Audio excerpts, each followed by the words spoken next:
huge session, say a bit sunburnt. How is it to sort of finally get back and swing things after a decent break?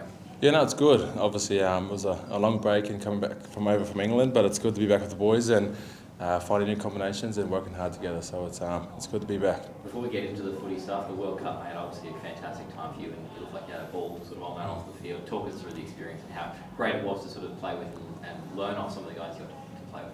Yeah, no, it was one of the best times of my life over there, and had some fun on field, obviously, and obviously off field too. So I'll take a lot from that, bring it back here and teach all of the boys, and just keep doing what I'm doing and aim to get better every year. So it's good. It's good. It was a good trip. What are the big lessons and learnings from it over there? Because you played with some fantastic players, but also some great leaders. What sort of leadership skills can you bring to life over there? Just being up every session. Obviously we didn't have big turnarounds over there, so we just got to make sure that when we do train that we're ready to go every session, that we give it 100%, and to make sure that we get everything done before game day. And that's something I'll take it to this year, and I'll obviously talk to the boys about it, and we can aim to do the same. One of the last ones back, the boys have been sort of ripping and tearing. How impressed are you with how they've been going so far? Yeah, no, the boys have been good. I think I was talking to Justin just then about it. Everyone's up with the con, and everyone's having a crack, and there's no one really lagging behind, which is good. And it's a positive sign going to round one. We've all got to be fit and all got to be onto it so we can get some wins. Have you noticed the difference with Foz and Verrills here already, sort of for you and helping with the leadership side of sort of leading training? Yeah, no, definitely. Obviously, we have a lot of injuries last year, 9, and we've got a natural number 9 there. We didn't have Sam McIntyre there, so it's obviously better. So it's good to have them boys in, and they get to bring their experience in and teach us boys how it's done. So it's good. Foran spoke last week about not wanting to be the captain and backing sort of you to keep leading this team. What a confidence boost that must be to have someone who's experienced sort of give you a rap like that sort of so early on into his career here. Yeah, no, that's good. Obviously didn't hear that's the first time I'm hearing that, and it's an honour hearing that from him, and hopefully I can take it another level this year with my captaincy and obviously with my game, and people like him and Isaac Liu, Bremo behind me, helping me out will be even better. Must be a big sort of change as well this year with Verrills and Foran most notably, but sort of just the amount of good players and sort of even the younger guys coming through playing more games now, getting up to that 50 to 60. It must be a really different feeling this pre-season. Yeah, no, it definitely is, and everything's set up for us. The coaches are training us really hard, and obviously that's a positive. It's just up to us when it comes to the games, and we've got to want it, we've got to want to win, and I just can't wait for that to come around, and we can show everyone all our hard work. Last year, you took on a huge amount of responsibility, not just in leadership, but then the amount of output you were putting on the field. For yourself, still being quite young, we've seen guys like Jason Tamalolo sort of lessen their output and have such bigger impacts. What about for yourself this year? Are you sort of looking to have a bit of a lesser burden, or are you very much of the get me out there every minute possible sort of character? Yeah, it's still going to be the same. That's just, obviously it wasn't just last year. That's all my football. I always want to be out there no matter what and give it my 100%. And, that's just me as a footy player. I want to be out there amongst it all when it's tough, and, obviously when you're winning and, through the bad times, you want to be out there and learn from all that. And, I'm still going to be the same and, go out there for 100% and, leave everything out there on the field. Did you feel any sort of wear and tear as it got on, where maybe a few lesser minutes might have sort of helped you, recover a little bit easier, or are you still very young, easy to bounce back comparatively?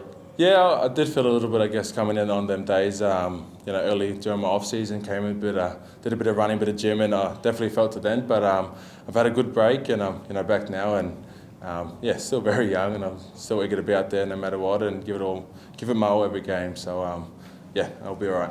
How do those sessions come about? Because, obviously with some of the younger boys as well, is that you sort of getting them into the gym, or are they sort of the ones pushing you to sort of get back? No, it was a bit of both, I guess, and I wanted to come in and, meet all the new boys and just, find good relationships with them fellas and just being amongst it all, but it was good that I had a bit of a break because I did get a bit of fatigue coming in, but it was good that I got to know the boys early.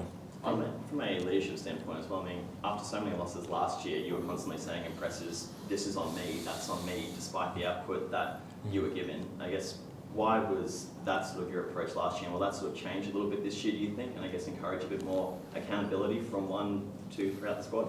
I think, definitely accountable for everyone, that's out there. But I think just looking at my game, I feel like I could have done more some games. Obviously, that's why I've said that, in the press conferences. And I just want to keep, working on them areas that I feel that I need to work on and make sure that I nail them and, keep myself accountable and all the boys around me. So. And for your brother as well, Isaac, how far away do you think he is from actually cracking that 17? Not quite sure. We've still got a fair bit of pre-season. I'll just keep watching him, keep pushing him, and he'll keep pushing me. And he's definitely training really hard, and I'm hoping I get to be a part of his debut next year. I keep saying next year, this year, sorry.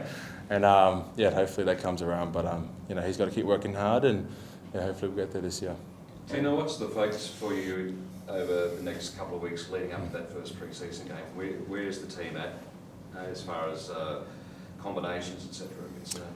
Yeah, I think we're all still finding them combos now. Obviously, all us boys that have come back from the World Cup, and then Verrills jumped in today.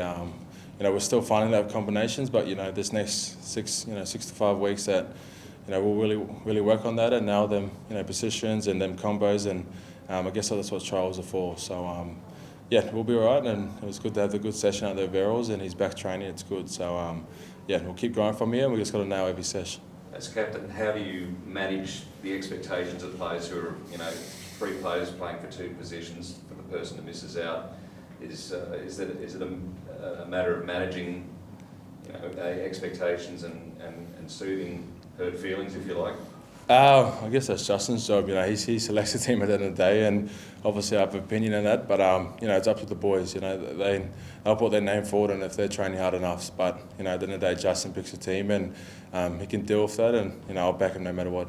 Do you have any comes words around. to them at all about it, or do you try and stay well clear of any of that? Like I said, I still have a bit of opinion, and I'll sit back, watch, and I train with the boys, so I can give my best opinion on whoever I'm training with. But at the end of the day, Justin picks a team, and whatever he picks, like I said, I'll back him no matter what, and whoever he picks to go out down the field, they'll do a job. So it's just up to the boys to put their name forward. Has Police been back at training as well in recent days by any chance? And I guess if so, how have just the group really rallied around him after what's been a pretty damn tough week for the family? Yeah, no, he hasn't been back, and obviously it would have been a very tough week for him and his family. But us boys have all sent messages to let him know that we're beside him, that we've got his back no matter what. And if he needs to speak to someone, that we're here for him. And I guess he's just spending time with family at the moment, and keeping them close. So hopefully see him back soon. I know it's still only early days, but Yeah. what have you learned from Foz so far? I mean, he really has a whole array of knowledge, so what do you think the biggest thing you can kind of take from having him around the group? It is a bit early, but I think just his professionalism before training. He's the first one in there, and he's getting all them things done, which is keeping me honest. That's the reason why I want to get in early too, so I can be there doing my little extras too. So that's something that I've picked up, and I look to do the same.